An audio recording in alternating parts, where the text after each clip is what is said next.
ট্রাফিকের খবর আমাদের সহকর্মী রিশান মাহমুদ আমাদেরকে জানাবেন। রিশান, এবং ট্রাফিকের খবর তো জানাবেনই, সেই সাথে সাথে ঢাকার বায়ুর মান এবং পুরো বিশ্বে বায়ুর মানের কি অবস্থা, সেই ওয়েদারের আপডেটও একটু আপনার কাছ থেকে জানতে চাই। তখন আপনাকে ধন্যবাদ। দর্শক, আপনাদেরকে জানিয়ে দিতে চাই আজকে সারাদিনটির আবহাওয়া কেমন থাকবে।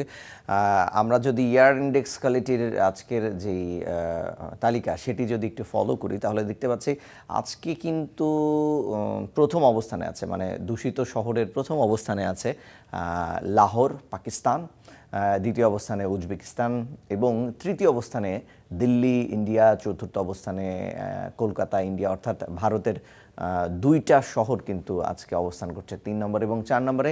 বাংলাদেশের অবস্থান যদি আমরা জানতে চাই, আজকে বাংলাদেশের অবস্থান আমরা দেখতে পাচ্ছি 9 নম্বরে রয়েছে। সো এই যে 9 নম্বরে অবস্থান, তার মানে কিছুটা হলেও আজকের ঢাকা শহরের যে এয়ার কোয়ালিটি সেটি আসলে কিছুটা ভালো বলা যেতে পারে, কিন্তু এর মানে এই না যে এটা খুবই ভালো।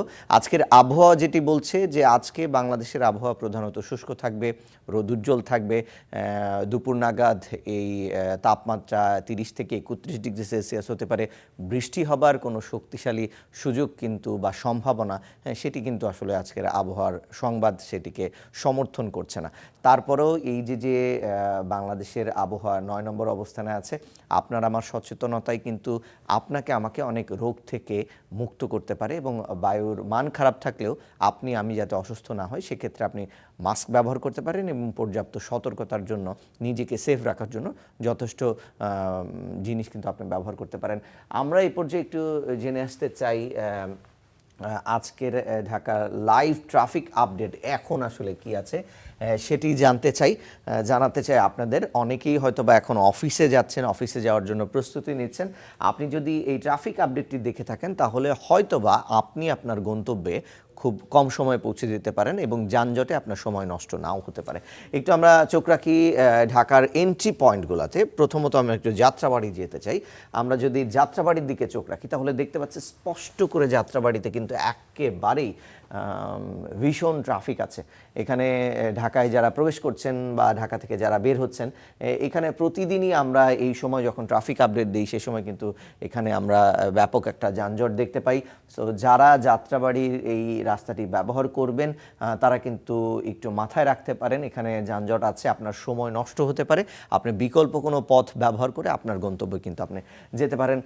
তারপরে আমরা যদি একটু আসতে চাই ঢাকার ভেতরে, তাহলে দেখতে পাই যে বিভিন্ন জায়গায় কিন্তু যানজট দেখতে পাচ্ছি আমরা একটু যদি দেখতে চাই কাপ্তান বাজার অর্থাৎ গুলিস্তানে কেমন যানজট আছে।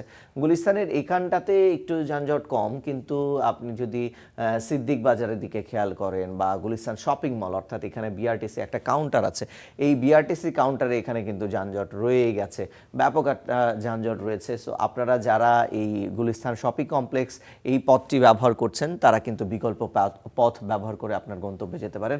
মতিঝিলের শাপলা চত্বরের দিকে আমরা যানজট দেখতে পাচ্ছি না, কিন্তু আমরা কিন্তু মতিঝিলের মেট্রো রেলের নিচে একটু যানজট দেখতে পাচ্ছি সিটি সেন্টারের পাশে, অর্থাৎ এই যে শাপলা চত্বর আছে, শাপলা চত্বরের একটু আগেই কিন্তু আমরা একটু যানজট দেখতে পাচ্ছি। যদিও মেট্রো রেলের কারণে কিন্তু তেমন যানজট আর মতিঝিলে দেখা যায় না, যে এই চিরাচরিত যানজট আসলে ছিল।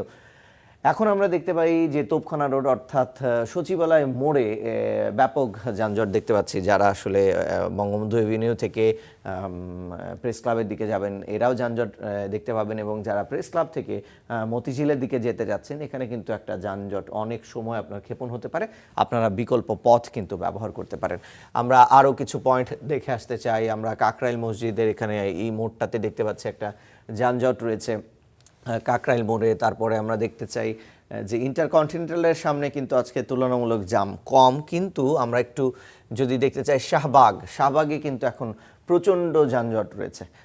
অর্থাৎ যারা ঢাকা বিশ্ববিদ্যালয় থেকে শাহবাগের দিকে যাবেন সেখানেও কিন্তু যানজট রয়েছে, বাডেম থেকে শাহবাগের দিকে আসবেন সেখানে যানজট, অর্থাৎ চারদিকেই কিন্তু যানজট রয়েছে, 3 দিকে যানজট রয়েছে।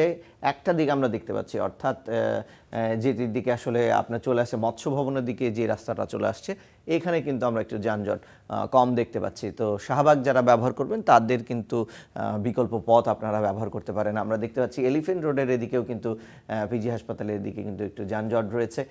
তারপরে আমরা আর একটু দেখতে চাই কারওয়ান বাজারের পরিস্থিতি দেখতে চাই। কারওয়ান বাজারের এইখানে কিন্তু একটা যানজট থাকেই, সেখানে কিন্তু যানজটের পরিমাণটা এখন আমরা কম দেখতে পাচ্ছি। প্যান প্যাসিফিক সোনারগাঁও সামনে কিন্তু যানজট নেই বললেই চলে। আরেকটু যানজট কিন্তু আমরা দেখতে পাচ্ছি স্কাটন রোডের এখানে একটা যানজট কিন্তু রয়েছে। সো এই অফিসগামী যারা আছেন বা বিভিন্ন গন্তব্যে যারা যাবেন, তারা যদি একটু এই লাইভ আপডেটগুলো একটু দেখতে পারেন, সেক্ষেত্রে কিন্তু আপনি আপনার গন্তব্যে যাওয়ার ক্ষেত্রে যেই সময় আসলে হাতে নিয়ে বের হয়েছেন, আপনার অতিরিক্ত সময় আপনার প্রয়োজন হবে না, আপনি একেবারে ঠিক সময় আপনার গন্তব্যে পৌঁছতে পারবেন। এই ছিল এই সময়কার গুগল ম্যাপের লাইভ ট্রাফিক আপডেট। আমরা ফিরে যাচ্ছি সহকর্মী তামান্নার কাছে।